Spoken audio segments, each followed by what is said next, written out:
Let's begin our journey into the world of Dungeons and Dragons, a story that starts not with dragons or dungeons, but with a simple game played on a tabletop in the American Midwest.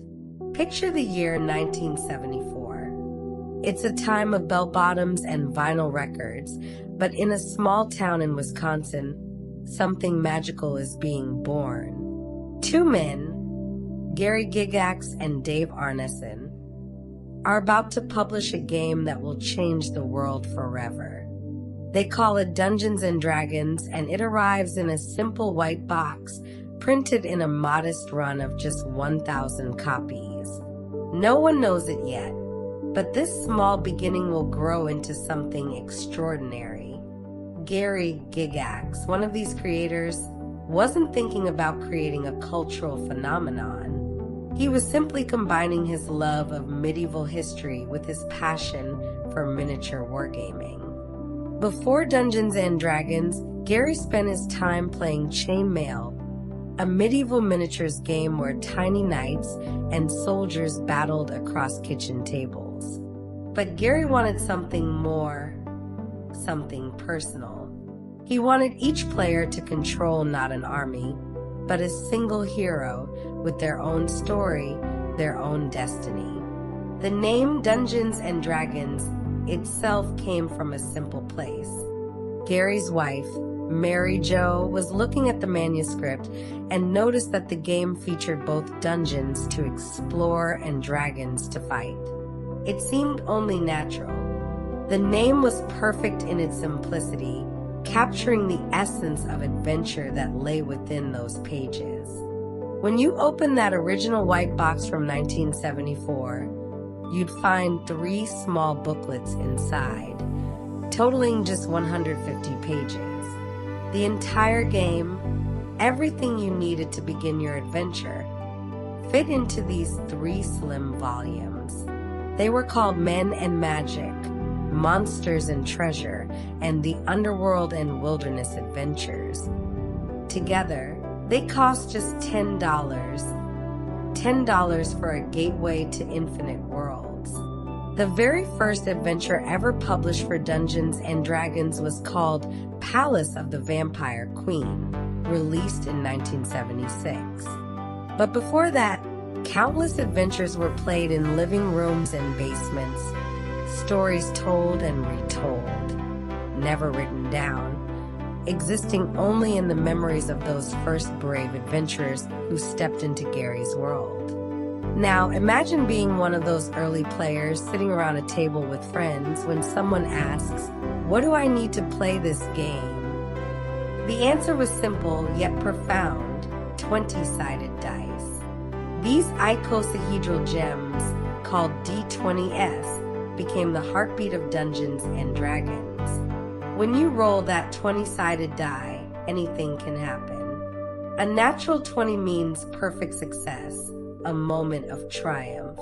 A natural 1 means spectacular failure, often leading to the most memorable stories. These dice, in their perfect geometric shapes, became so synonymous with the game that they're now instantly recognizable symbols of tabletop gaming itself. The game also introduced us to a special person, someone who isn't quite a player, but isn't quite not playing either. This is the Dungeon Master, or DM. The Dungeon Master is storyteller, referee, and world builder all in one. They describe the world, play all the monsters and villagers, and guide the narrative while the players make their choices. It's a unique role in gaming, one that requires creativity, fairness, and the ability to think on your feet when players inevitably do something completely unexpected. Gary Gygax himself said that the Dungeon Master isn't playing against the players, they're playing with them, collaborating to create a story that none of them could have written alone. And what is that first choice every player makes? It's choosing their class, their role in the adventure. In that original game from 1974, there were just 3 classes to choose from: Fighting Man, magic user, and cleric. Simple names for simple times. The fighting man would become the fighter, skilled with blade and armor. The magic user, later called the wizard, wielded arcane spells and ancient knowledge. And the cleric, a holy warrior blessed with divine magic, could both heal their allies and smite their enemies. These three archetypes would expand and evolve over the decades, but they remain at the heart of the game even today, in its 5th edition. So there we have it, 9 facts woven into the beginning of our story. A game born in Wisconsin, created by 2 dreamers, packed into a small white box, powered by 20-sided dice, guided by a dungeon master, where heroes chose their path as fighter, wizard, or cleric. And this, as our story unfolds, let's talk about the worlds themselves, because Dungeons and Dragons isn't just one world, but many. The first official campaign setting, the first fully realized world for adventures, was called Greyhawk, named after Gary Gygax's own personal castle in his home campaign. Greyhawk was published in 1975, just a year after the game itself. This was Gary's sandbox, the world where he tested his ideas, where his friends' characters lived and died and lived again.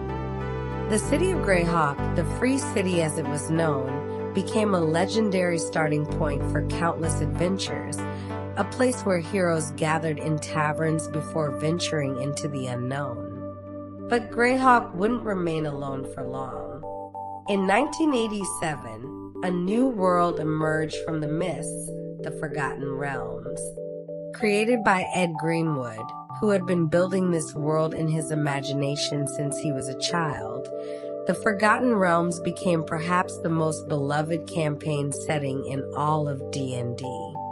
It's a world of the wizard Elminster, of the city of Waterdeep, of the vast desert of Anarok, and the mysterious forests of Cormanther. Ed had been developing the realm since 1967, long before D&D even existed, dreaming of a place where magic was real and adventure waited around every corner. Now, let's journey into one of the game's most iconic locations, the Underdark. Deep beneath the surface world, far below even the deepest dungeons, lies a vast network of caverns and tunnels that spans entire continents. The Underdark is a realm of eternal darkness, where strange creatures have evolved without ever seeing the sun. It's here that you might encounter the Drow, the Dark Elves, a tragic and complex people who turned away from the surface world millennia ago. The Underdark appeared in 1978 in the adventure Descent into the Depths of the Earth, and it captured players' imaginations so thoroughly that it became an essential part of D&D mythology. Speaking of those Dark Elves, one character would rise from the Underdark to become perhaps the most famous D&D character ever created. His name is Driz Duerden, a Drow ranger with 2 magical scimitars and a heart that rejected the evil of his people. Created by author R.A. Salvatore, Driz first appeared in the 1988 novel The Crystal Shard. He wasn't even meant to be the main character. That was supposed to be a barbarian named Wulfgar. But Drizzt, with his internal struggle between the darkness of his heritage and his own moral code, resonated so deeply with readers that he became a legend. Over 30 novels have followed his adventures, and he remains a symbol of D&D itself. But D&D isn't just about fantasy worlds, it's also about rules, about mechanics, about how you actually play. And those rules have evolved over time through different editions. The game has gone through 5 major editions, each one reimagining how the game works while keeping its essential spirit alive. First edition AD&D, Advanced Dungeons and Dragons, arrived in 1977 and 1978 with the Monster Manual, Player's Handbook, and Dungeon Master's Guide. Then came 2nd edition in 1989, 3rd edition in 2000, 4th edition in 2008, and finally 5th edition in 2014, which brought the game to new heights of popularity. 5th edition, the version most people play today, was designed with a particular philosophy in mind. The designers wanted to capture what they called the spirit of D&D, something that had gotten lost in some of the more complex editions.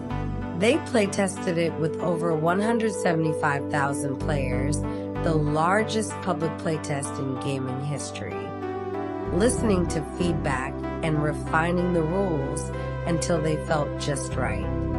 The result was a game that was easier to learn but still deep enough to satisfy veteran players, a game that emphasized storytelling and character over complex mathematical calculations. Let's talk about inspiration, because D&D didn't spring from nowhere. Gary Gygax was deeply influenced by fantasy literature, and one author above all others shaped the game: J.R.R. Tolkien. The Lord of the Rings gave D&D its hobbits, originally called hobbits until the Tolkien estate objected, leading them to be renamed halflings, its elves, its dwarves, its orcs. The very concept of experience points and leveling up, of characters growing stronger through their adventures, echoes the journey of Frodo and his companions. Gary always acknowledged this debt, though he also drew from many other sources, from Robert E. Howard's Conan stories, from Fritz Leiber's Tales of Fafhrd and the Grey Mouser, from the mythology of ancient civilizations. And here's something wonderful about the game's history. D&D created an entirely new kind of panic in the 1980s. Parents and religious groups became convinced that the game was dangerous, that it promoted occultism and devil worship. This became known as the Satanic Panic, a moral crisis that seems almost quaint now but was very real at the time. Churches held book burnings where D&D materials were destroyed. Schools banned the game. A television movie called Mazes and Monsters starring Tom Hanks portrayed the game as leading to mental breakdown. But the game survived and thrived because the people playing it knew the truth, that it was simply friends gathering together to tell stories and roll dice, no different from reading a fantasy novel or watching a movie, except that you were creating the story together. So now we've journeyed deeper into the tale, through Greyhawk and the Forgotten Realms, down into the Underdark where Driss was born, through 5 editions of Evolution, built on the shoulders of Tolkien and other literary giants, and surviving a panic that seems almost impossible to believe today. The story continues to unfold. Let's turn our attention now to the creatures, because what would a game called Dungeons and Dragons be without its dragons?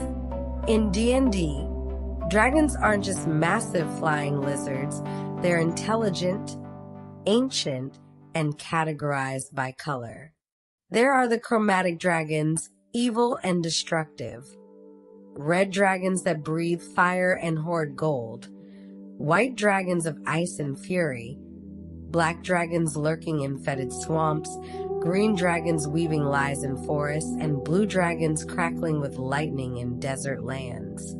And then there are the metallic dragons, noble and good.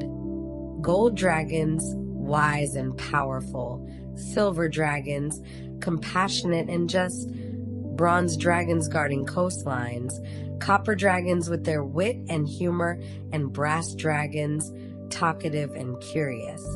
Each type has its own personality, its own motivations, its own place in the great tapestry of the game. But the most feared creature in all of D&D isn't a dragon. It's something far stranger. Picture a floating sphere, about the size of a large beach ball, with a huge central eye and a wide, toothy mouth. From its body sprout 10 eye stalks, each capable of firing a different magical ray.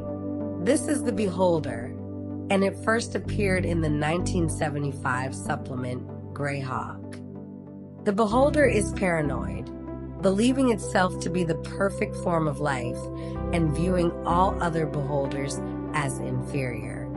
Its central eye projects an anti-magic cone, negating all magic in its gaze, while its eye stalks can disintegrate, charm, turn you to stone, or worse.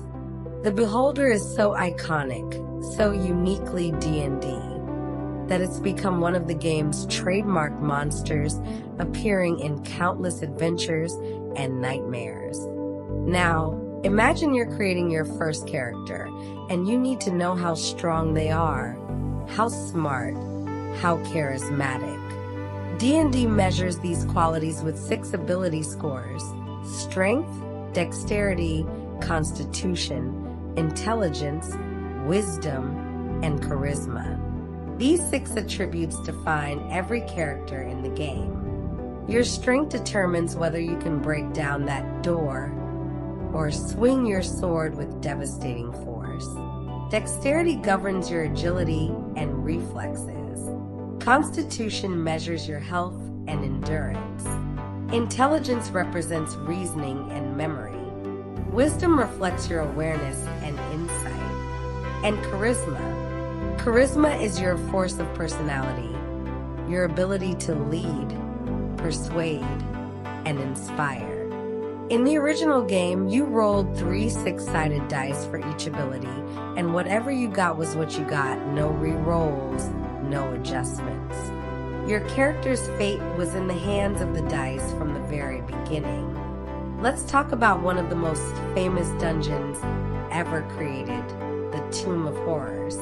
Released in 1978 and written by Gary Gygax himself, this adventure was designed for one purpose: to kill characters. Gary created it specifically to challenge players who thought they'd mastered the game. Players whose characters had become too powerful, too confident. The tomb is filled with instant death traps, false solutions, and cruel tricks. There's a hallway where simply touching the wrong wall means certain death. There's a sphere of annihilation disguised as a mouth, and if you're foolish enough to reach inside, your character simply ceases to exist. The demonic Asarak waits at the end, a floating skull with gemstone eyes and teeth, ready to trap your very soul. The Tomb of Horrors is legendary not just for its difficulty, but for teaching players that sometimes, in D&D, discretion truly is the valor of the brave. Magic in D&D follows a very particular structure, the spell slot system. A wizard can't simply cast spells endlessly. They must prepare specific spells each day, and each spell consumes a slot of the appropriate level. This system has its roots in Jack Vance's Dying Earth novels, where wizards would memorize spells that would vanish from their minds once cast, requiring them to study their spell books again to rememorize them. D&D adopted this Vancian magic system, and while it's evolved over the editions, the core concept remains. A first-level wizard might be able to cast only a single spell before needing to rest and study. But as they grow in power, they gain more slots, higher-level slots, and their magical repertoire expands until they can reshape reality itself. The humble D20, that 20-sided die we mentioned earlier, wasn't always the star of the show. In earlier editions, you used different dice for different things, percentile dice for certain checks, a d6 for initiative, various dice for damage. But when 3rd edition arrived in 2000, it introduced something revolutionary, the d20 system. Nearly everything in the game now resolved with a single d20 roll. Attack? Roll a d20. Check to climb a wall. Roll a d20. Try to persuade the guard. Roll a d20. This unified mechanic made the game smoother, more intuitive, and more accessible to new players. The d20 became not just a symbol, but the beating heart of gameplay itself. Here's a piece of history that feels almost impossible now. TSR, the company that published D&D, nearly went bankrupt in the late 1990s. Years of mismanagement, overexpansion, and market saturation had brought the company to its knees. In 1997, Wizards of the Coast, the company that made Magic, The Gathering, purchased TSR and saved Dungeons and Dragons from disappearing forever. It was a rescue mission that preserved not just a game, but an entire culture and art form. Wizards then did something remarkable. They released the D20 system under an open license, allowing other companies to create compatible games and content. This openness helped D&D grow in ways it never had before.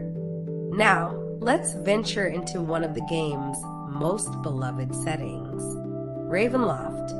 In 1983, the adventure Ravenloft introduced players to the vampire Count Strad von Zarovich and his cursed domain of Barovia. This wasn't the typical dungeon crawl.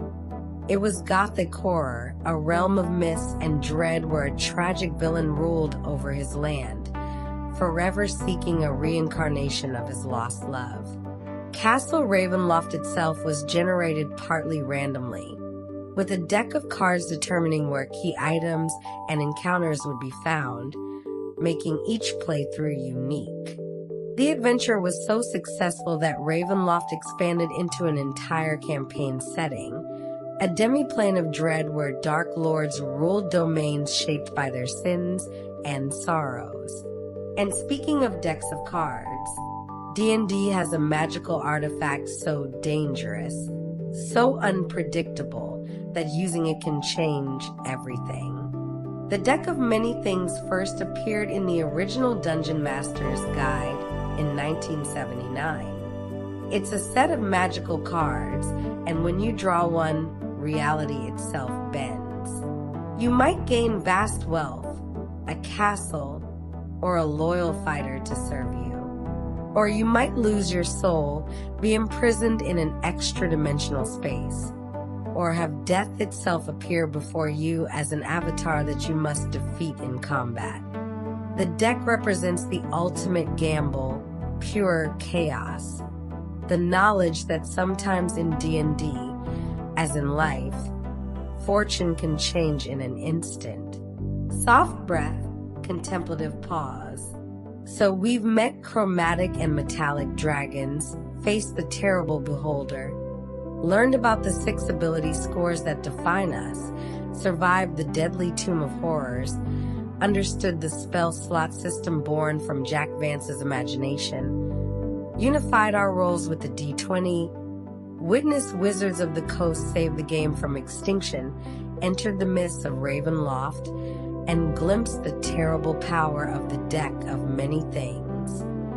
Our journey through these 100 facts is taking shape. Let's explore the races, the different peoples who inhabit these worlds of fantasy. When D&D began, you could play as a human, an elf, a dwarf, or a halfling. These were the original 4, borrowed from Tolkien's Legendarium. But as the game grew, so did the options. Half-elves appeared, children of 2 worlds, belonging fully to neither. Half-orcs emerged, often struggling against prejudice, and their own dual nature.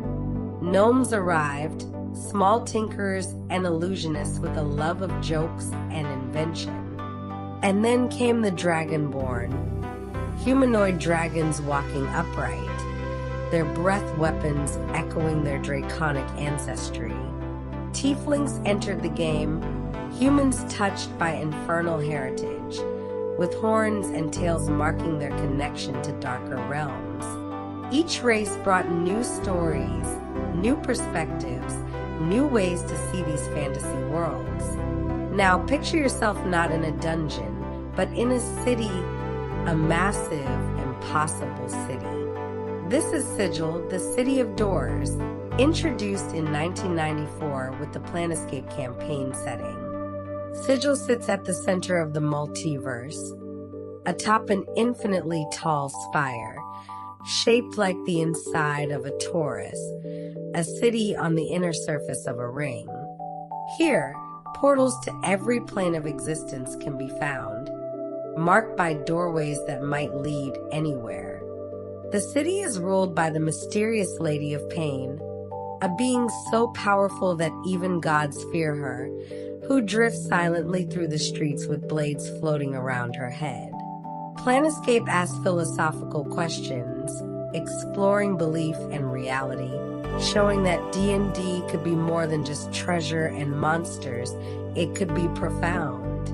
Let's talk about alignment, that famous grid that has sparked countless debates. In D&D, every character and creature exists somewhere on two axes, the law-chaos axis and the good-evil axis. This creates 9 alignments: lawful good, neutral good, chaotic good, lawful neutral, true neutral, chaotic neutral, lawful evil, neutral evil, and chaotic evil. A lawful good paladin believes in order, justice, and protecting the innocent. A chaotic good rogue might break laws to help people, trusting their own moral compass over society's rules. A lawful evil tyrant maintains order through oppression and cruelty. And a chaotic neutral character, well, they follow their whims, unpredictable and free.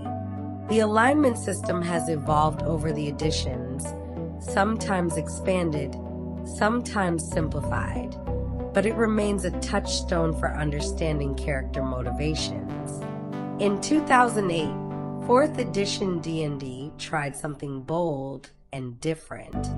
It redesigned the game from the ground up, making it more tactical, more like a board game with miniatures and grids. Every class had powers that recharged in different ways, at-will powers you could use endlessly, encounter powers that recharged after a short rest, and daily powers that could be used only once before you needed to sleep. The game was balanced, carefully structured, with every class having clear roles: defender, striker, leader, or controller. Some players loved this clarity and tactical depth.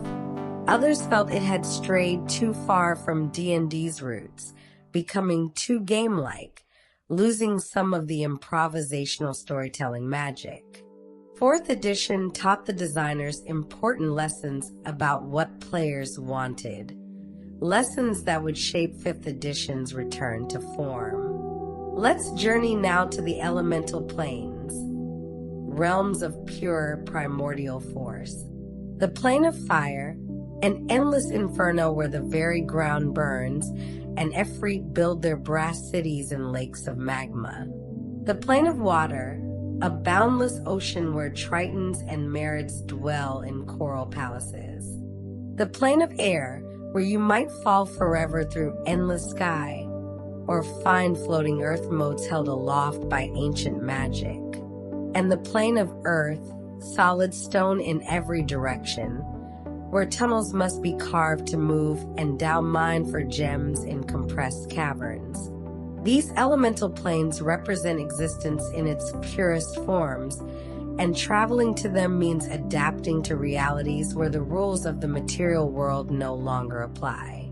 Here's something many people don't know. The iconic D&D experience point system, where you gain XP by defeating monsters and completing challenges, wasn't always the only way to advance your character. In early editions, most of your experience actually came from treasure. Gold pieces recovered from dungeons translated directly into experience points. A monster might give you a few hundred XP, but the hoard it was guarding could be worth thousands. This created an interesting dynamic. Sometimes the smartest players would find ways to steal the treasure without fighting the dragon at all. Combat was dangerous, risky, a thing to be avoided when possible. The treasure was the goal, and experience was the reward for clever thinking, not just successful violence. Let's talk about multi-classing, a concept that lets your character be more than just one thing. Perhaps you start as a fighter, learning the ways of combat, but then discover a talent for magic and begin training as a wizard.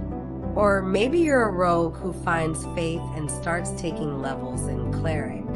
In the original game, multi-classing was limited to certain race and class combinations. Elves could be fighter magic users, for example. But as the game evolved, particularly in 3rd edition, multi-classing became widely available, allowing players to create unique combinations.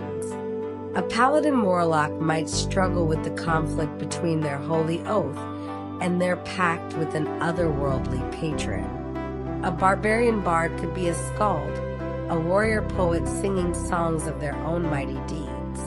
The possibilities became nearly endless. One of the most memorable moments in D&D history happened in 2014, when Wizards of the Coast released the 5th edition starter set. It included an adventure called Lost Mine of Phandelver, designed specifically to teach new players and dungeon masters how to play. This adventure was so well crafted, so perfectly paced, that it introduced millions of people to D&D. It began simply, escort a wagon to the town of Phandalin. But that simple mission unfolds into a story of goblin raids, mysterious cults, ancient magic, and a lost dwarven mine filled with danger and wonder. More people have probably played through the first goblin ambush in Lost Mine of Phandelver than any other single encounter in D&D's 50-year history. And speaking of that history, let's acknowledge a beautiful truth. D&D has always been about bringing people together.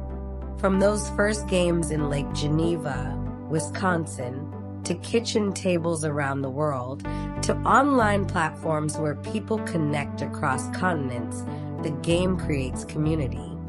It's been played in college dorm rooms and nursing homes, in libraries and living rooms, by children discovering imagination and adults rediscovering wonder.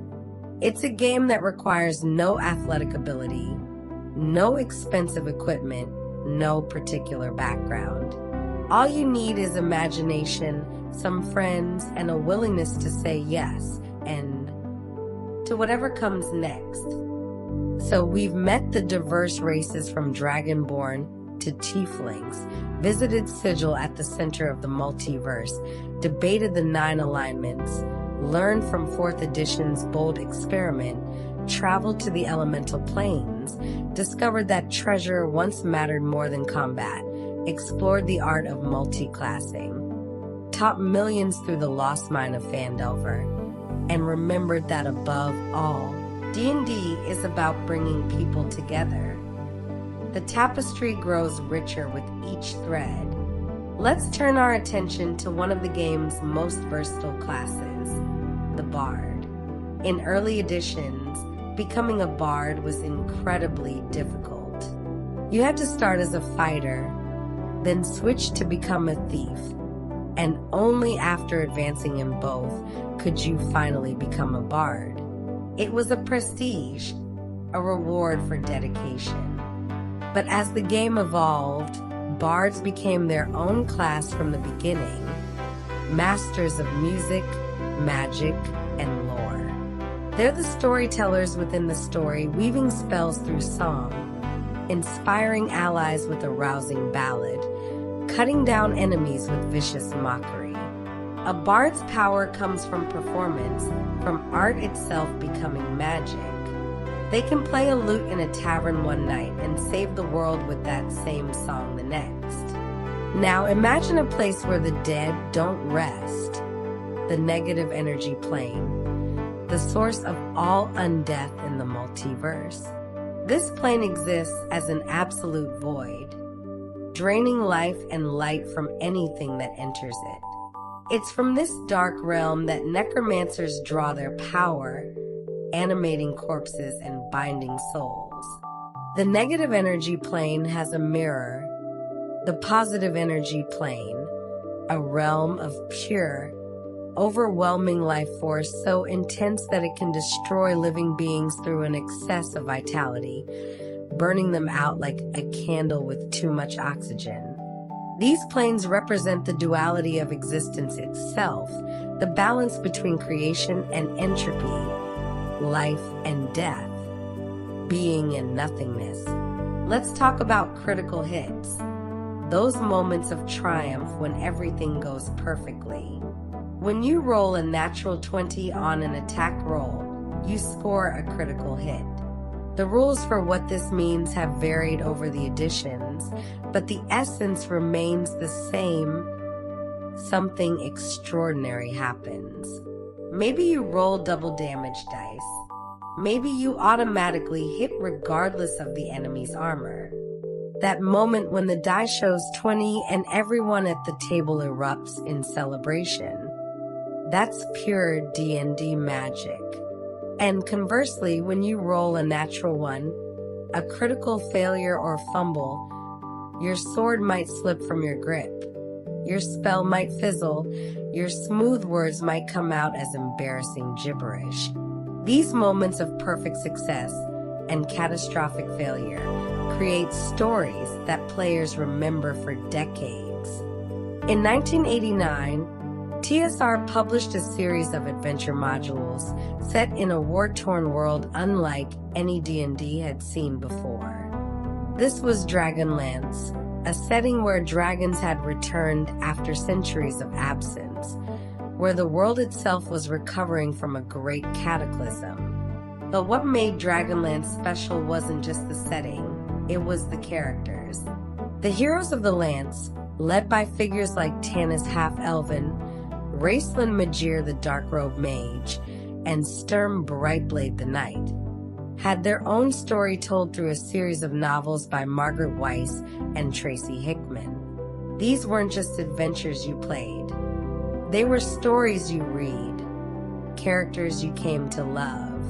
Dragonlance blurred the line between game and literature, showing that D&D could tell epic stories with the scope and emotional depth of the best fantasy novels. Here's something that makes D&D unique among games. Death isn't always permanent. If your character falls in battle, there are spells that can bring you back. Revivify can return someone who died within the last minute, pulling them back from the threshold. Raise Dead works on those who've been gone for up to 10 days.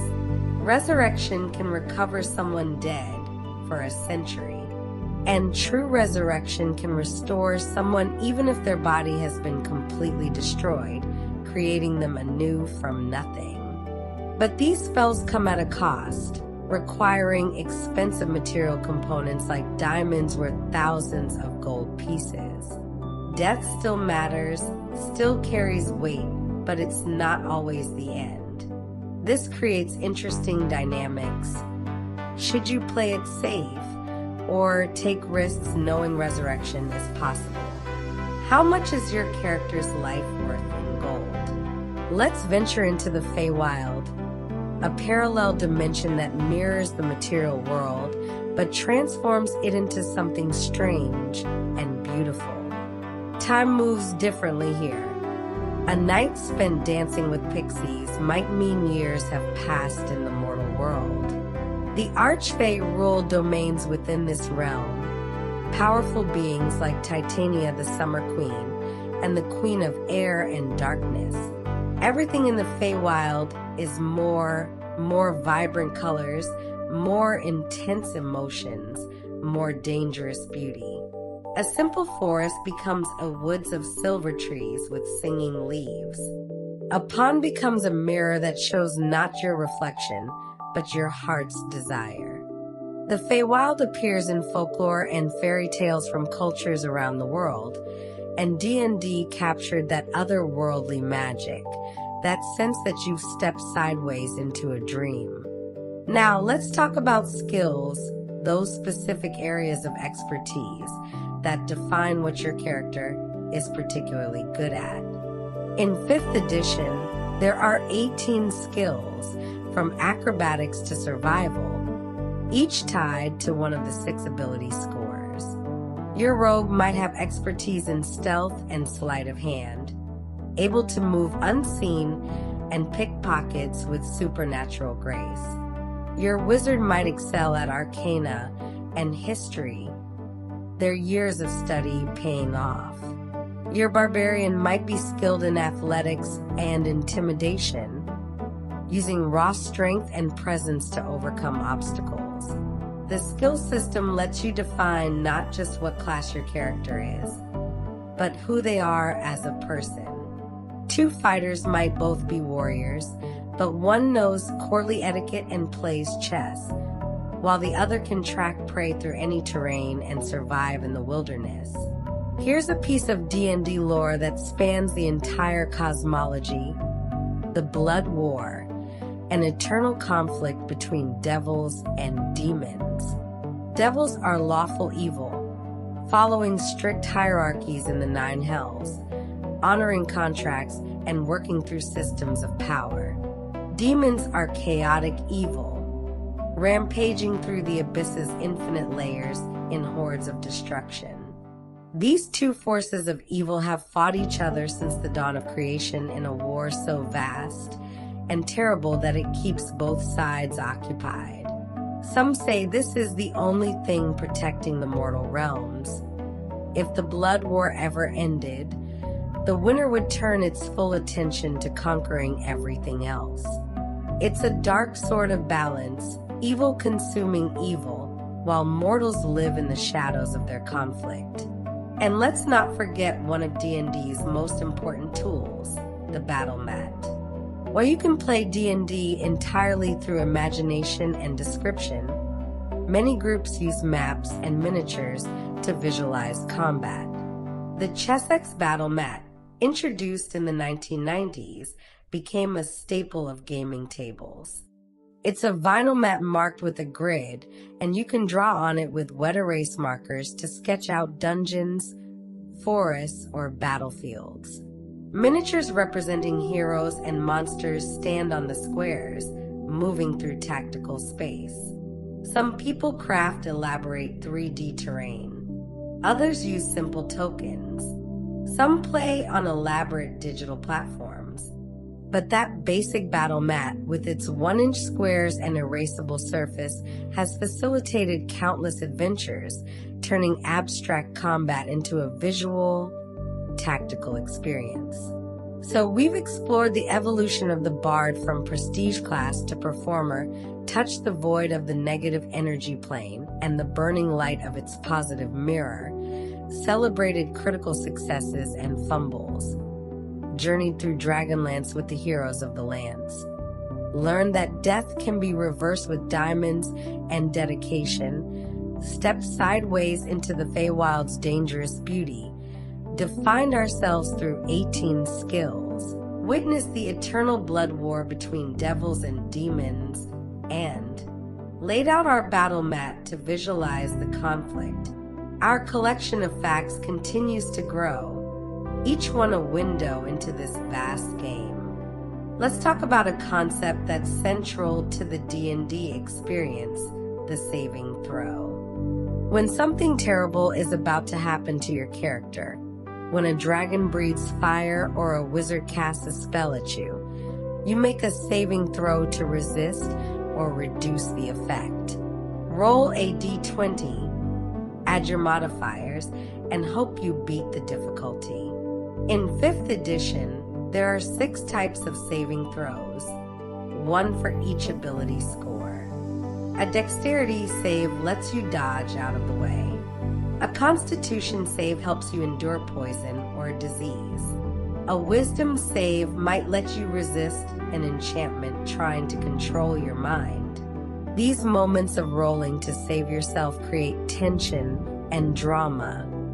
Will you shrug off the effect, or will you succumb? The die tumbles and your fate hangs in the balance. Now, let's journey to a place of infinite knowledge. Candlekeep, the great library fortress that has appeared in D&D lore since the earliest days of the Forgotten Realms. Rising from the cliffs along the Sword Coast, Candlekeep houses the largest collection of written works in all of Faerun. To enter, you must donate a book the library doesn't already possess. And given that Candlekeep has been collecting for over 800 years, that's no small feat inside its walls. Scholars known as the Avowed dedicate their lives to preserving knowledge.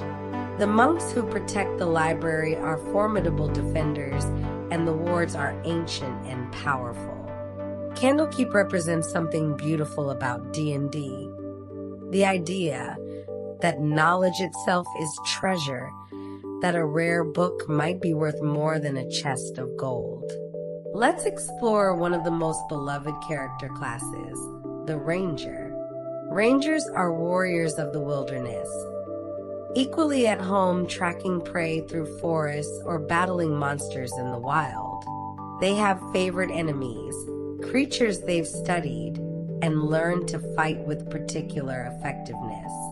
They have favorite terrains where they cannot be lost and can move stealthily even at normal pace. But perhaps most iconic is the Ranger's Companion. In many editions, Rangers could bond with animal allies, wolves, or hawks, or bears who fought alongside them. The most famous Ranger, Driz Du Erden, had his magical panther Genwivar, summoned from a figurine. The Ranger embodies the fantasy of being one with nature, a guardian of the borderlands between civilization and the untamed wild. Here's a fascinating piece of D&D's mechanics, the concept of advantage and disadvantage, introduced in 5th edition. When you have advantage, you roll 2d20s and take the higher result. When you have disadvantage, you roll 2d20s and take the lower result. This simple mechanic replaced dozens of situational modifiers from earlier editions. Fighting in darkness? Disadvantage. Attacking an enemy from hiding? Advantage. The system is elegant, intuitive, and makes the game flow smoothly. That moment when you roll 2 dice and both come up high feels like destiny favoring you. And when both come up low, well, sometimes fate has other plans.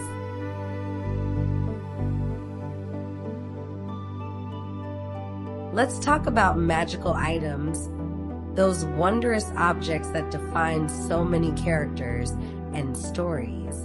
There's the Vorpal Sword, which can decapitate enemies with a lucky strike. The Bag of Holding, a simple sack that contains an extra-dimensional space, able to carry far more than should be possible. The Cloak of Invisibility, letting its wearer vanish from sight. The Rod of Lordly Might, a weapon that transforms into different forms. The Apparatus of Qualish, a magical lobster-like vehicle that walks along the ocean floor. These items have histories, legends, quirks.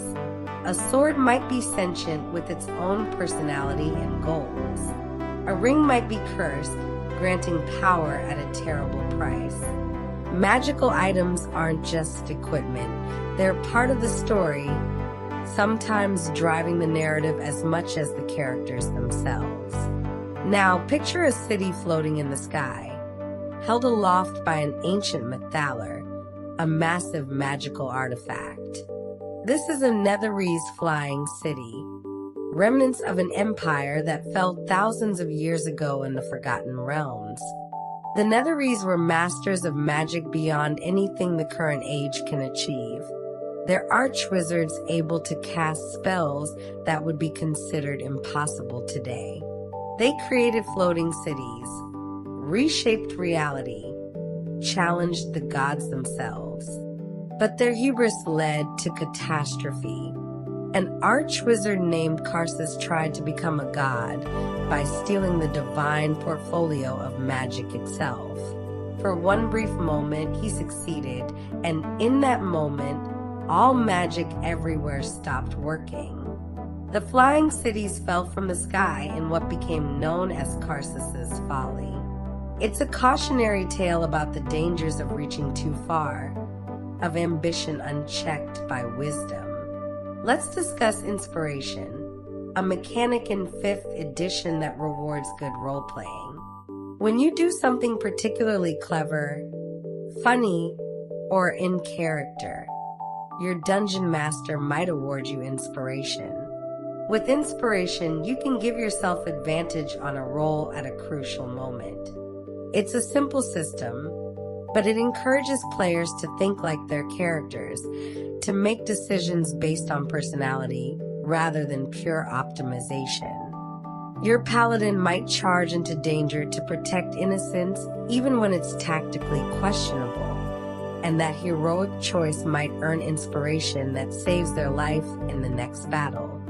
Inspiration is D&D acknowledging that the best moments often come from character, not mechanics. Here's something that changed D&D forever. The introduction of the Warlock class in 3rd edition supplement books, though it truly came into its own in 5th edition. Warlocks gain their magic not through study or divine blessing, but through a pact with a powerful entity. Your patron might be an archfey, granting you whimsical and enchanting powers, or a fiend, offering dark gifts at the cost of your soul, or a great old one, an incomprehensible being from beyond reality whose very existence challenges sanity. The Warlock represents making a deal, trading something precious for power and living with the consequences. Unlike wizards who study for years, Warlocks receive power as a gift, but gifts from such beings always come with strings attached. And let's visit one of D&D's most tragic settings.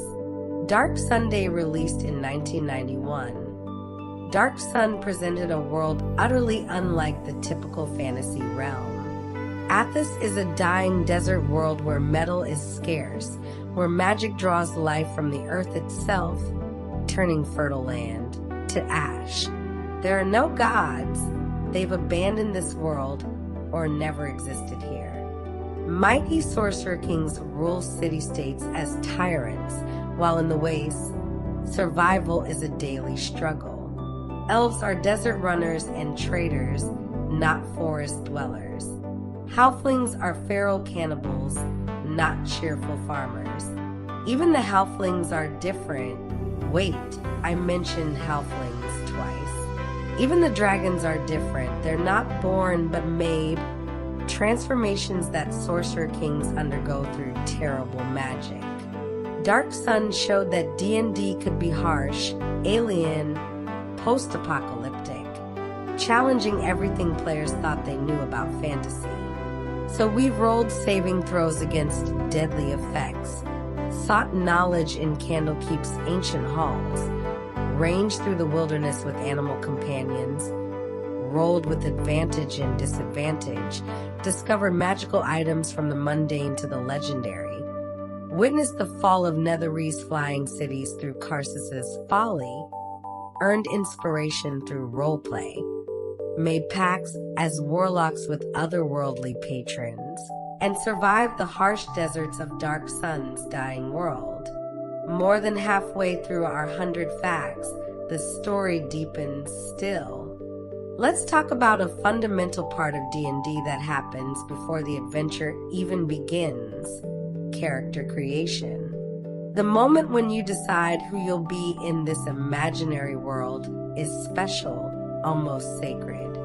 You might roll dice to determine your ability scores, or use a point-buy system, or an array of standard numbers. You choose your race and class, but then comes the real magic: deciding who this person is. What's their name? Where do they come from? What do they fear? What do they dream of? Some players write pages of backstory, crafting rich histories. Others discover their character through play, learning who they are by the choices they make. There's no wrong way to do it. Every character starts as potential, and through play, they become real. Now, let's venture into one of the most dangerous places in all the multiverse: the Abyss. Unlike the 9 hells with their ordered hierarchies, the Abyss is infinite chaos, containing countless layers, each more horrible than the last. There's the plane of infinite portals, the first layer, where doorways to other layers open and close randomly. There's Azagrat, the triple realm ruled by the demon lord Graziti. There's the layer that's an endless web, domain of Lolth, the demon queen of spiders who corrupted the drow elves. Each layer reflects its demon lord's nature, twisted into landscapes of nightmare. The Abyss is entropy given form, chaos made manifest, a place where reality itself frays at the edges. Let's discuss one of D&D's most versatile mechanics: ritual casting. Certain spells can be cast as rituals, taking an extra 10 minutes but not consuming a spell slot. This simple rule opens up so much possibility. A wizard can detect magic as a ritual, carefully examining a room for enchantments without expending resources. A cleric can cast ceremony, performing marriages or funerals with proper reverence. A druid might speak with animals, having a conversation with the local wildlife to gather information. Ritual casting acknowledges that not all magic is for combat, that sometimes magic is a tool for exploration, investigation, or simply making the world more wondrous. Here's a piece of D&D history that shows how the game has grown: the introduction of Eberron in 2004. Created by Keith Baker, Eberron is a setting that asks, what if magic was technology? In this world, there's a continent-spanning magical railroad called the Lightning Rail. Airships float through the sky, bound by elemental engines. Common people use magic items in their daily lives, sending stones for communication, ever-burning torches for light. The last war ended just 2 years ago, leaving nations scarred and a magical wasteland called the Mournland, where an entire nation was destroyed in a single day by unknown catastrophe.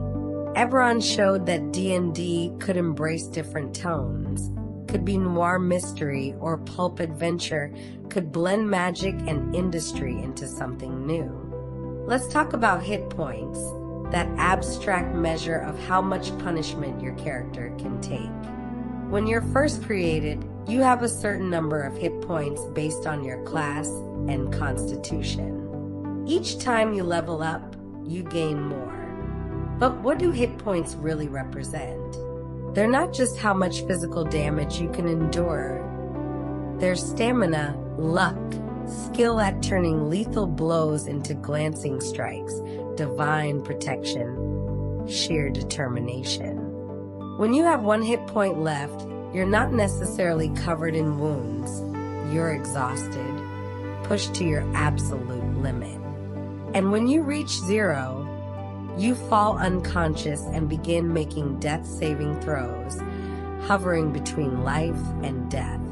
This abstraction allows heroes to be heroic, to fight through incredible odds, while still maintaining the constant threat of mortality. Now, picture a place between places, the astral plane, a realm of thought and psychic energy where travelers appear as they see themselves. Here, there's no gravity, no up or down. You move by willing yourself to move. Time doesn't pass, you don't age, don't need to eat or drink or sleep.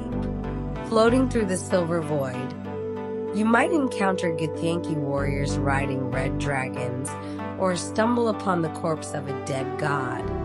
A massive body floating through eternity, sometimes inhabited by entire civilizations living on the god's remains. The astral plane is how travelers journey between the outer planes, but it's also a place of meditation and enlightenment where the mind is all that matters.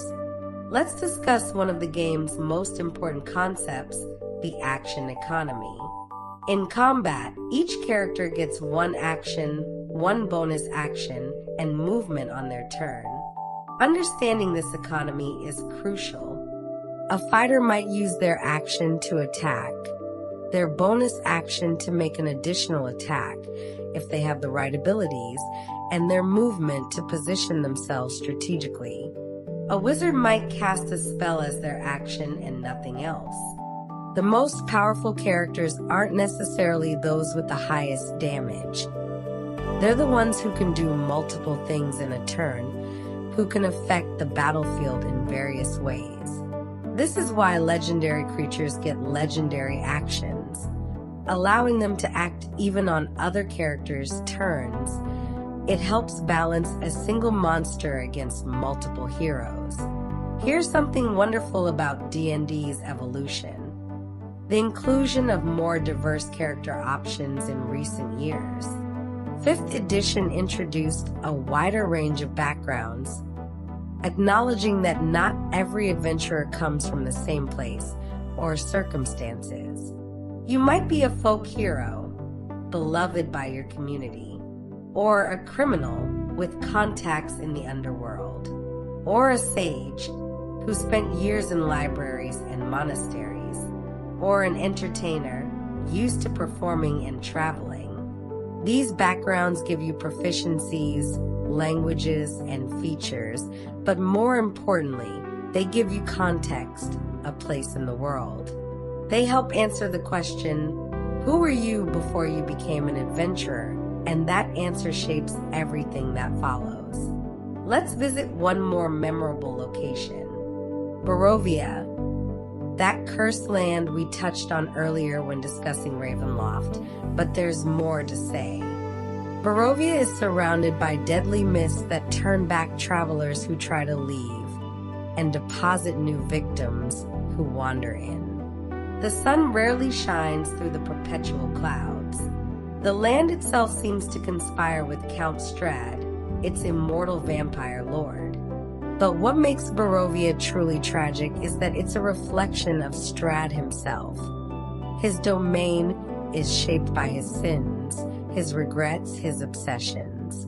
He murdered his brother Sergei to claim his brother's bride, Tatiana, but she threw herself from the castle walls rather than be with him. Now Strahd is cursed to watch as Tatiana is reincarnated again and again. And each time he tries to win her, she dies or escapes, perpetuating his torment across centuries.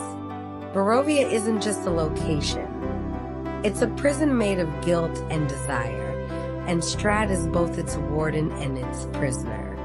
So we've created characters from dice rolls and dreams, descended into the infinite chaos of the abyss, cast spells as rituals without consuming our power, explored Eberron where magic became technology, understood that hit points represent more than wounds, floated through the timeless astral plane, managed our actions in combat like precious resources, chosen backgrounds that define who we were before adventure called, and witnessed Barovia's tragic cycle of love and death.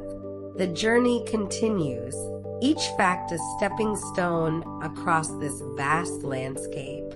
Let's talk about a class that walks the line between devotion and power, the Paladin. In early editions, Paladins had strict requirements. They had to be lawful good, following a rigid code of conduct. They couldn't own more than a certain amount of treasure. They had to tithe to their church. Breaking these strictures meant losing their powers, becoming a fallen paladin.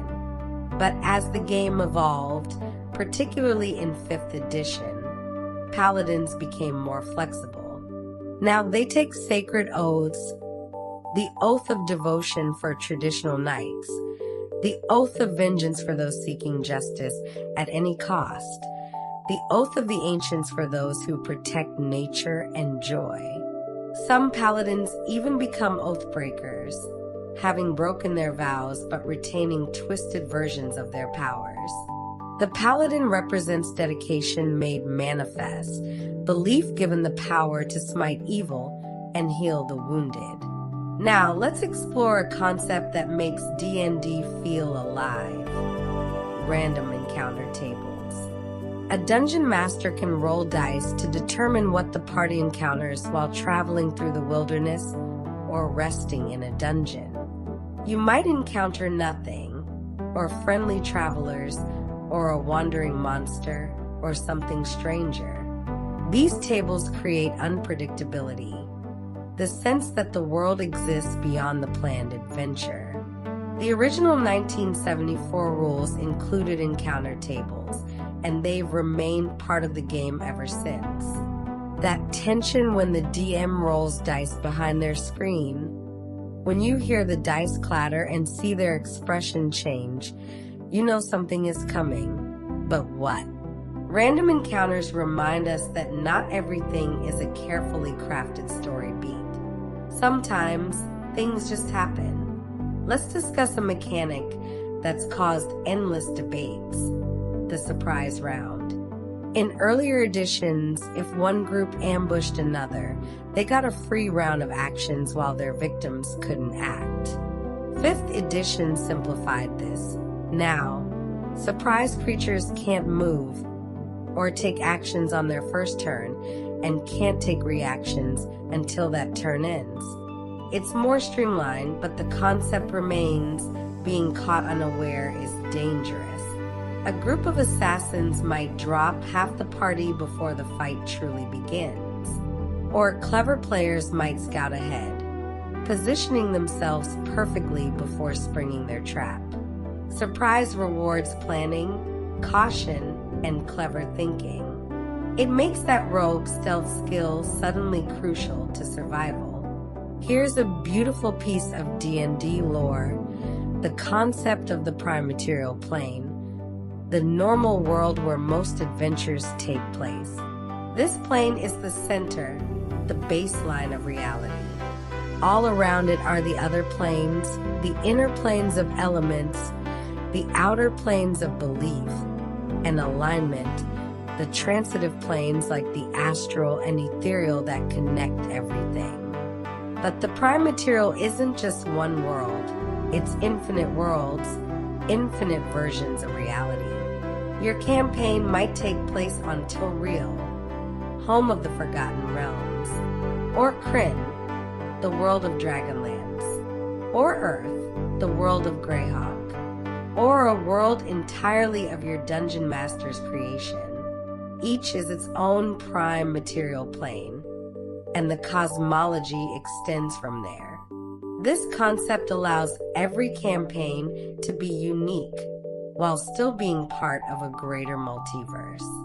Let's talk about something every D&D player experiences: character death. Despite all the resurrection spells we discussed earlier, sometimes a character truly dies. Maybe the party can't afford the diamond for resurrection. Maybe they're too far from anyone who can cast the spell. Maybe the player decides it's the right ending for their story. Character death is always emotional. You've invested hours, maybe years, into this person. You know their voice, their mannerisms, their relationships. But death also creates powerful stories. The sacrifice play that saves the party, the tragic fall to an ancient curse, the heroic last stand, and then comes the bittersweet process of creating a new character, introducing them to the party, building new relationships. In D&D, as in life, endings make room for new beginnings. Now, picture a city of brass and flame. The city of brass, capital of the Efreet on the elemental plane of fire. The streets are brass, heated until they glow. Slaves from across the multiverse labor in markets where anything can be bought or sold. The Grand Sultan of the Efreet rules from his palace, surrounded by nobles who scheme and plot. Here, water is more valuable than gold, ice worth more than diamonds. The city floats on a sea of magma, and those without resistance to fire must find protection or suffer. But if you can survive the heat, if you can navigate the politics and avoid being enslaved yourself, the city of brass offers wonders found nowhere else. Magic items of incredible power, knowledge from 1,000 worlds, passage to realms that cannot be reached any other way. Let's discuss ability checks, the basic mechanic that resolves most non-combat actions in 5th edition. You want to climb a wall. Make a strength athletics. Check. You want to lie convincingly. Make a charisma deception. Check. You roll a d20. Add the relevant ability modifier and any proficiency bonus, and compare it to a target number called the difficulty class, or DC. Easy tasks might be DC 10, while nearly impossible tasks might be DC 25 or higher. This simple system, roll plus modifiers versus DC, handles everything from picking locks to recalling ancient lore to tracking a creature through the forest. It's elegant in its simplicity, and it means that almost any action you can imagine has a way to be resolved. Here's something that shows D&D's incredible staying power. The game has been continuously in print and actively played for 50 years. Since 1974, through 5 editions and countless supplements, through ownership changes and market shifts, through periods of controversy and celebration, D&D has never disappeared. There have been times when it seemed like the game might fade away, particularly in the late 1990s when TSR was struggling, but it always survived. And now, in the 2020s, D&D is more popular than ever, played by millions of people worldwide, streamed online, referenced in popular culture. That 50-year legacy represents countless stories told, friendships formed, imaginations ignited. It's a testament to the power of collaborative storytelling, of gathering with friends to create something together. Let's end this segment with a class that embodies raw, primal power, the barbarian.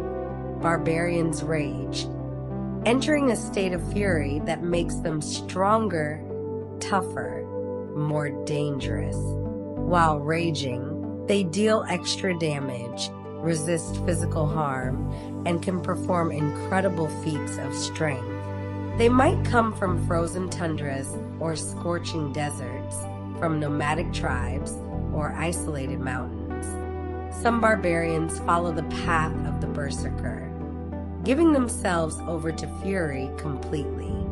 Others walk the path of the totem warrior, channeling animal spirits, the bear's toughness, the eagle's mobility, the wolf's tactical instincts.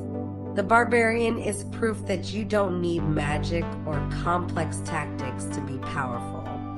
Sometimes, righteous fury and an axe are all you need. So we've taken sacred oaths as paladins, rolled on random encounter tables where anything might happen, achieved surprise through careful planning, understood the prime material plane as the center of infinite worlds, experienced the weight of character death and rebirth, visited the city of brass on seas of magma, resolved our actions through ability checks against difficulty classes, celebrated 50 continuous years of D&D's existence, and raged as barbarians channeling primal fury. We're approaching the end of our 100 facts, but the story of D&D never truly ends. Let's talk about something that makes D&D unique in the modern gaming landscape. It's not about winning. There's no victory condition, no final score, no way to beat Dungeons and Dragons. Success is measured in stories told, challenges overcome, characters developed, friendships deepened. You might complete a quest or defeat a villain, but that's just one chapter in an ongoing story. Some campaigns last for years, watching characters grow from inexperienced novices to legendary heroes who reshape the world. Others are short adventures, contain stories that end when the tale is told. The goal isn't to win, it's to experience the journey together, to see what happens next, to discover who your character becomes through the choices they make. Now, let's explore a concept that's been part of D&D since the beginning, encumbrance. How much can your character actually carry? In early editions, this was tracked meticulously. Every sword had a weight. Every coin added up, and carrying too much slowed you down or prevented movement entirely. Some groups loved this realism, carefully managing their equipment. Others found it tedious and ignored it. 5th edition offers a simplified variant rule. You can carry a number of pounds equal to your strength score times 15. Most groups don't track it at all unless it becomes relevant. But there's something satisfying about those moments when encumbrance matters, when the party finds a huge hoard of treasure and realizes they can't possibly carry it all. When they must choose between the gold coins or the magical artifacts, when clever thinking about weight and capacity becomes part of the puzzle. Let's discuss one of D&D's most atmospheric elements, light and darkness. In a dungeon deep underground in ancient ruins, in the depths of night, seeing becomes a challenge. Humans need light sources, torches that last an hour, lanterns that burn oil, magical light from spells. But many races have dark vision, able to see in darkness as if it were dim light. This creates interesting dynamics. The elf scout can see perfectly while sneaking ahead, but the human wizard needs a light spell, potentially alerting enemies. Darkness isn't just absence of light in D&D. It's a tactical consideration, an atmospheric tool, a reminder that not all heroes perceive the world the same way. Here's a piece of D&D culture that emerged in the 2010s and changed everything. Actual play streams and podcasts. Shows like Critical Role, where professional voice actors play D&D and stream it on Twitch, introduced millions of people to the game who had never considered trying it.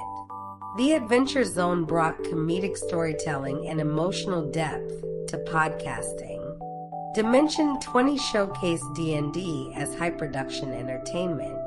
These shows did something remarkable. They demonstrated that watching other people play D&D could be genuinely compelling entertainment. They showed the humor, the heart, the improvisation, the collaborative creativity. They made D&D accessible, demystifying the game and inspiring a whole new generation to gather their friends and start their own campaigns. Let's talk about a concept that causes both excitement and dread: level advancement. As your character completes adventures and gains experience points, they level up, becoming more powerful. You gain more hit points, new abilities, higher level spells. A first level wizard has 3 spell slots and knows 6 spells. A 20th level wizard is essentially a demigod, capable of rewriting reality, stopping time, or traveling between planes of existence at will. This progression is core to D&D's appeal. The sense of growth, of earning power through experience, of becoming the hero you always imagined. But it also means the game changes dramatically at different levels. Low-level play is gritty, dangerous, grounded. High-level play is epic, world-shaking, fantastical. A campaign that spans from level 1 to level 20 is a journey from humble beginnings to mythic destiny. Now, picture a place of perfect order. Mechanus, the plane of law, a realm of massive interlocking gears that turn with mathematical precision. Here dwell the Modrons, creatures of absolute law. Geometric beings organized in a perfect hierarchy, from monodrones to the supreme hierarch Primus. Modrons have no individuality, no creativity, no deviation from their programmed purpose. Every 17,000 years, they embark on the Great Modron March, leaving Mechanus and traveling through the planes in an orderly procession that no one fully understands. Mechanus represents the opposite of the Abyss, where the Abyss is infinite chaos. Mechanus is absolute order, both extremes equally alien to mortal comprehension.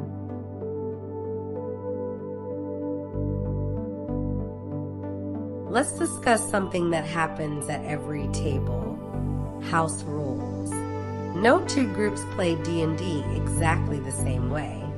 One DM might allow players to heal fully after a long rest. Another might make healing slower, grittier, more dangerous.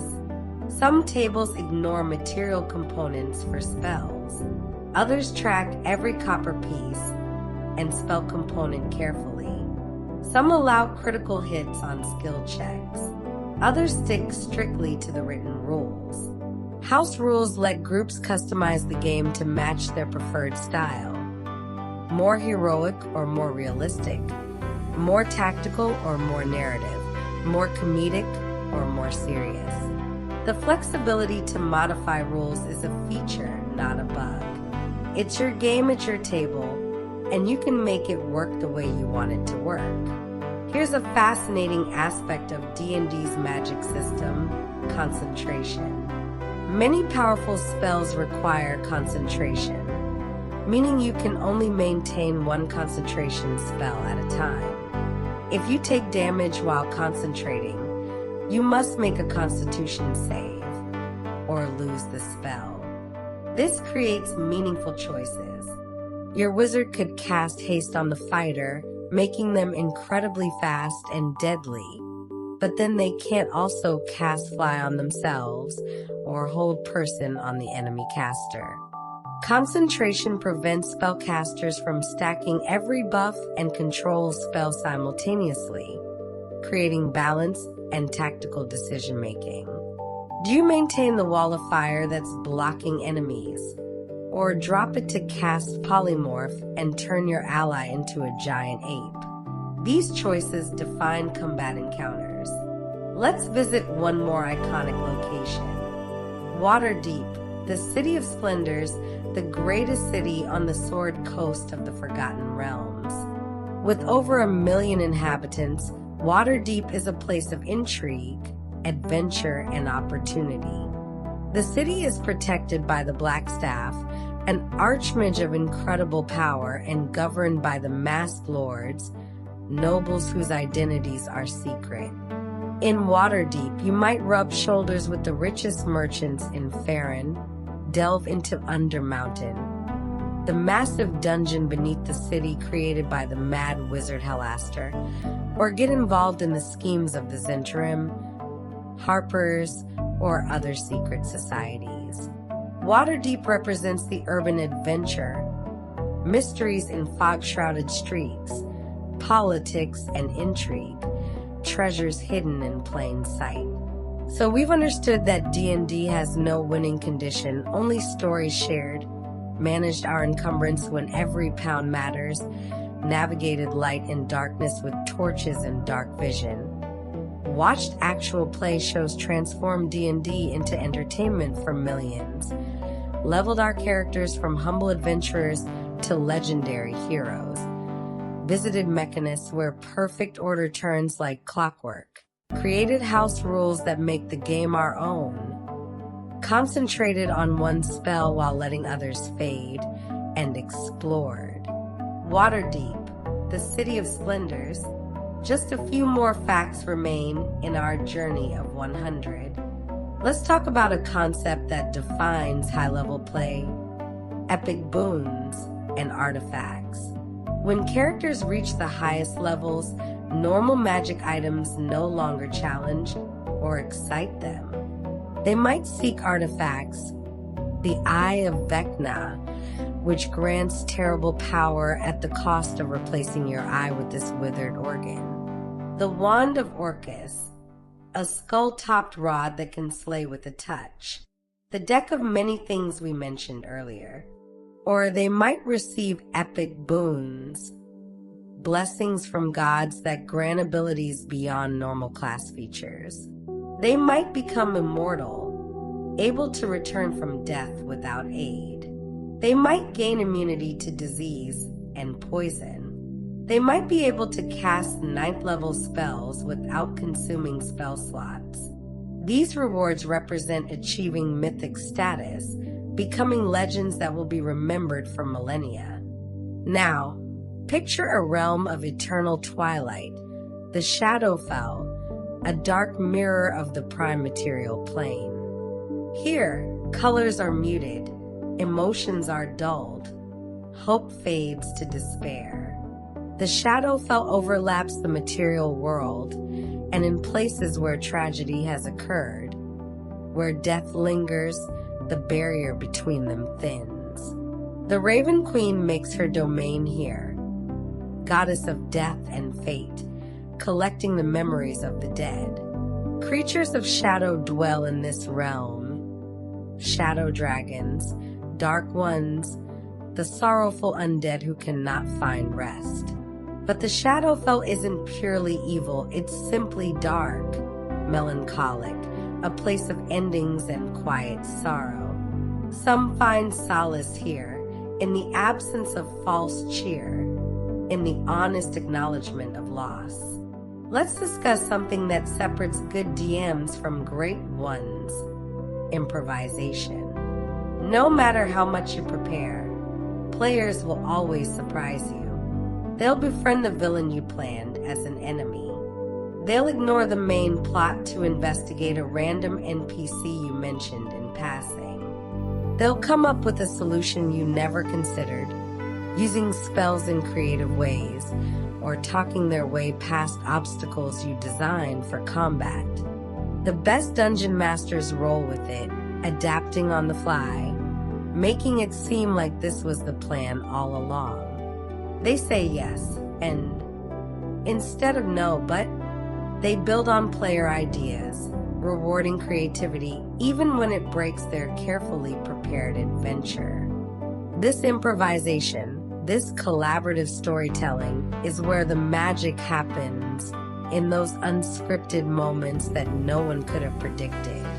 Here's a concept that makes combat more dynamic: opportunity attacks. When an enemy moves away from you in melee combat without taking the disengage action, you can use your reaction to make a single melee attack against them. This simple rule creates tactical depth. Enemies can't just run past the fighter to attack the wizard without consequences. Positioning matters. The barbarian can hold a choke point, threatening anyone who tries to pass. The monk with high mobility can dart in and out without triggering these attacks. Opportunity attacks make combat feel more realistic, more tactical, like an actual fight where disengaging from an opponent is a risk. Let's end our 100 facts with something fundamental. The social contract at the heart of every D&D game. The Dungeon Master agrees to create interesting challenges and tell stories that engage the players. The players agree to engage with those stories and not deliberately derail the game. Everyone agrees to respect each other, to share the spotlight, to help each other have fun. This unspoken agreement makes D&D work. It's not the DM versus the players, it's everyone working together to create something memorable.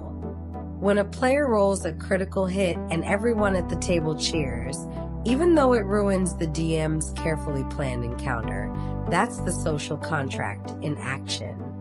When the DM lets a rule slide because enforcing it would make the game less fun, that's trust and collaboration. D&D works because everyone wants it to work, because we all come together with the shared goal of having a good time and telling a story worth remembering. Long, peaceful pause, almost a breath. And so we've completed our journey through 100 facts from that small white box in 1974 to the global phenomenon today. From Gary Gygax's basement to streaming shows watched by millions. From 3 booklets totaling 150 pages to countless source books, adventures, and settings. From 3 simple classes to a rainbow of options. From misunderstood hobby to celebrated art form. We've rolled dice and told stories. We've created characters and said goodbye to them. We've explored dungeons and saved worlds. We've been heroes and scoundrels, warriors and wizards, mortals who became legends. This is Dungeons and Dragons, a game about gathering with friends, rolling dice, and discovering what happens next. A game where the only limit is imagination. A game that has brought joy to millions and will continue to do so for generations to come. May your rolls be high. May your adventures be memorable. And may you always find a good group to share this journey with. But wait, there are still a few more stories to tell. A few more threads to weave into our tapestry. Let's talk about something that makes combat feel heroic: death saving throws. When you reach 0 hit points, you don't immediately die. Instead, you fall unconscious and begin making death saves. Each round, you roll a d20. A 10 or higher is a success. 9 or lower is a failure. 3 successes, and you stabilize, hovering at the edge of death, but no longer slipping away. 3 failures and you die. Rolling a natural 20 means you wake up with 1 hit point. Rolling a natural 1 counts as 2 failures.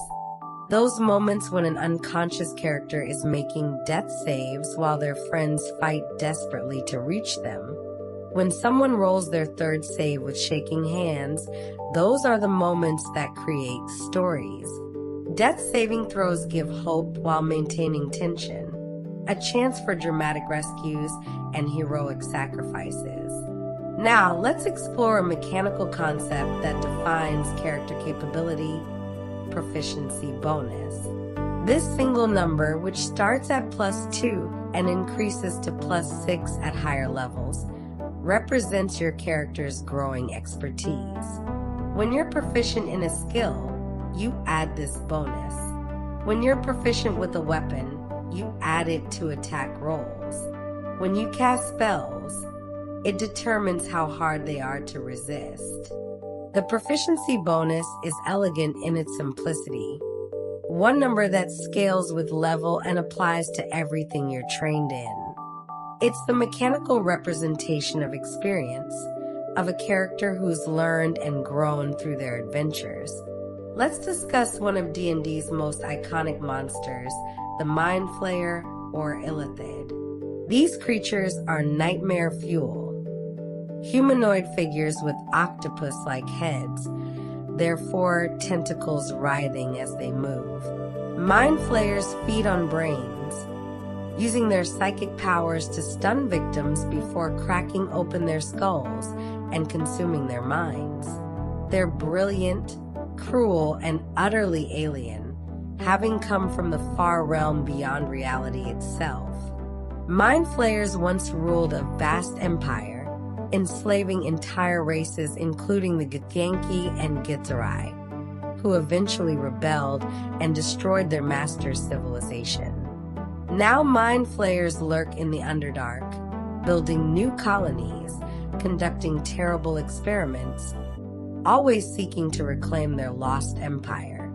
They represent cosmic horror in D&D, the fear of losing your very identity to an incomprehensible intelligence. Here's something wonderful that 5th edition introduced. Inspiration can be given by players to other players. The original rule was that only the DM could grant inspiration, but many tables have adopted the variant where players can reward each other. When your fellow player does something brave, clever, or wonderfully in character, you can give them inspiration from your own supply. This creates a positive feedback loop of encouragement, everyone celebrating each other's great moments. It shifts the focus from performing for the DM to celebrating each other, making the table more collaborative, more supportive, more focused on lifting each other up. Let's talk about something that changes how magic works fundamentally: the weave. In the Forgotten Realms, magic doesn't just exist freely. It flows through a metaphysical structure called the weave, maintained by Mystra, the goddess of magic. When a wizard casts a spell, they're manipulating strands of the weave. When Mystra died during the time of troubles, the weave was damaged, causing wild magic surges in dead magic zones. The weave explains why some places have more or less magic, why anti-magic fields exist, why magic behaves consistently with rules and formulas. It transforms magic from an abstract game mechanic into a fundamental force of the universe, as real as gravity or electromagnetism in our world. Now, picture a concept that makes exploration meaningful: the hex scrawl. In this style of play, the world is divided into hexagons on a map, each representing 6 miles or more. As players travel, they explore hex by hex, discovering what lies within each one. Maybe this hex contains ruins. Maybe that one has a friendly village. Perhaps another holds a monster lair or a natural wonder. The hex scrawl makes travel an adventure in itself, not just time to skip between plot points. It rewards mapping and exploration, creates emergent stories from random discoveries, gives players agency in choosing which direction to explore. It's old-school D&D thinking that has found new life in modern campaigns. Let's discuss a feature that makes characters feel unique: feats. In addition to the abilities granted by your class and race, you can take feats at certain levels instead of improving your ability scores. These feats represent special training or natural talents.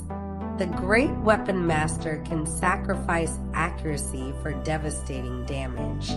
The alert character is never surprised and always acts early in combat. The lucky character can re-roll dice at crucial moments. Feats let you customize your character mechanically, creating a warrior who fights differently from other warriors, a wizard with unique capabilities. They're the mechanical expression of what makes this character special. Here's a piece of D&D's evolution: the move away from negative modifiers for non-traditional character choices. In older editions, playing certain race class combinations came with penalties. A halfling fighter was weaker than a human fighter because halflings had strength penalties. In 5th edition, and even more in the latest iterations, this has changed. Any race can excel at any class. Your halfling can be as strong as anyone else if that's how you build them. This shift represents D&D embracing broader concepts of what heroes can be, removing mechanical punishments for playing characters that break stereotypes. It's a game design change that makes the game more welcoming and more reflective of the idea that heroes come in all forms. Let's talk about a concept that makes D&D accessible to everyone: theater of the mind. While we mentioned battle mats and miniatures earlier, many groups play without any visual aids at all. The DM describes the scene, the players describe their actions, and everyone builds the battle in their imagination. The orc is about 30 feet away, behind a boulder. I move to get a clear shot and fire my bow. No measurements, no grids, no miniatures, just pure narrative. Theater of the mind keeps the game moving quickly, focuses on story over tactics, and requires nothing but imagination. It's how the game was originally played, and it remains a valid and wonderful way to experience D&D, proving that the most important gaming accessory is the shared imagination around the table. Let's discuss something that has defined D&D's recent renaissance: inclusivity and representation. The game has evolved to welcome everyone, regardless of background, identity, or experience level. Recent books include characters and creators from diverse backgrounds. The rules explicitly state that you can play characters of any gender identity, that your character's appearance and identity are yours to define. Adventure modules include disabled NPCs portrayed with dignity, LGBTQ+ characters whose identities are normalized, not sensationalized. This isn't new to many tables, where inclusive play has always existed, but seeing it in the official materials matters. It signals that D&D is for everyone, that every player can see themselves as heroes, that the game welcomes all who want to tell stories and roll dice together. And for our final fact, our 100th piece of this puzzle, let's talk about the one thing that has remained constant through every edition, every rule change, every evolution of the game. At its heart, D&D is about asking a simple question: what do you do? The dungeon master describes a situation and then asks the players that fundamental question. What do you do? Do you fight or flee? Do you trust the mysterious stranger? Do you open the ancient tome? Do you tell the truth or weave a deception? Every adventure, every campaign, every moment of play comes down to this question and the player's answers. What do you do is an invitation to agency, to creativity, to authorship of your own story. And in answering it again and again, session after session, year after year, players discover not just who their characters are, but something about themselves, about their values, their creativity, their courage, their compassion. What do you do is the heartbeat of Dungeons and Dragons, the question that has launched a million adventures and will launch a million more. Long, gentle pause. And now, truly, we've reached the end of our 100 facts. From death saving throws to proficiency bonuses, from mind flayers to the weave, from hex scrolls to feats, from inclusivity to that eternal question. What do you do? 100 windows into a game that has captured imaginations for half a century. 100 reasons why people gather around tables, physical or virtual, to roll dice and tell stories. 100 pieces of a phenomenon that has grown beyond anyone's wildest dreams.